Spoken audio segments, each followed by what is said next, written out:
The forgotten hell of Nazino Island, Russia's cannibal island. Imagine an island, isolated, swampy, cold, surrounded by the roaring currents of a Siberian river. No houses, no food, no shelter, and thousands of people dumped there, to die. This is not fiction. This is not a horror movie.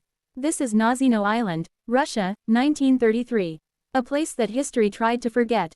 But the screams, the hunger, the horror, still echo through the silence of the past. Welcome to Cannibal Island. It began under Stalin's regime, an era marked by purges, forced collectivization, and gulags. The Soviet Union, in its ruthless attempt to cleanse cities of so-called undesirables, came up with a terrifying idea. What if we deported the homeless, the poor, and the criminals to remote islands, and made them build utopias from nothing? A labor settlement, they called it. In reality, it became a mass human dumping ground.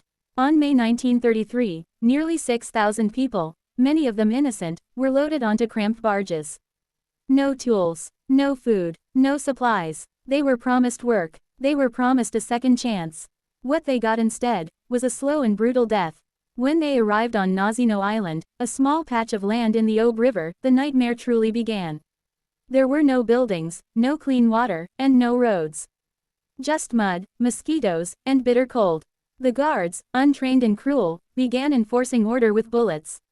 And within just a few days, people began dying.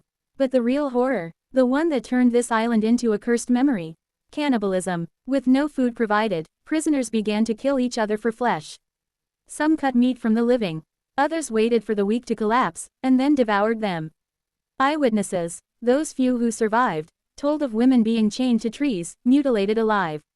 Of men butchering their own comrades to survive one more night. Of rotting corpses piled up along the riverbank, picked clean to the bone. One survivor said, people were dying everywhere. At night, you'd hear screams, and by morning, there'd be bones. Only a few hundred survived after just 13 weeks. Thousands died from disease, exposure, or were eaten by their fellow prisoners.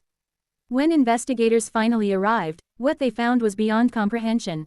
Bodies with missing limbs, fire pits filled with human remains, and people so far gone they had forgotten language itself, communicating only in animal-like sounds. The Soviets tried to cover it up. They burned reports, silenced witnesses, and pretended Nazino Island never existed. But history has a way of revealing hidden sins. In the 1980s, a secret report known as the Nazino Tragedy surfaced, describing the horror in graphic detail. It shocked the world, but even today, it remains a little-known chapter in Russia's dark history. Musical note pause, somber music fade in. Why did this happen? Why were thousands of innocent people abandoned like cattle, left to die, to rot, to feed on one another? Because in a regime where human life meant nothing, even the unthinkable could become policy. Nazino Island didn't just reveal the brutality of Stalin's Russia. It revealed something far more terrifying. That under the right conditions, with hunger, fear, and despair, even ordinary people can become monsters.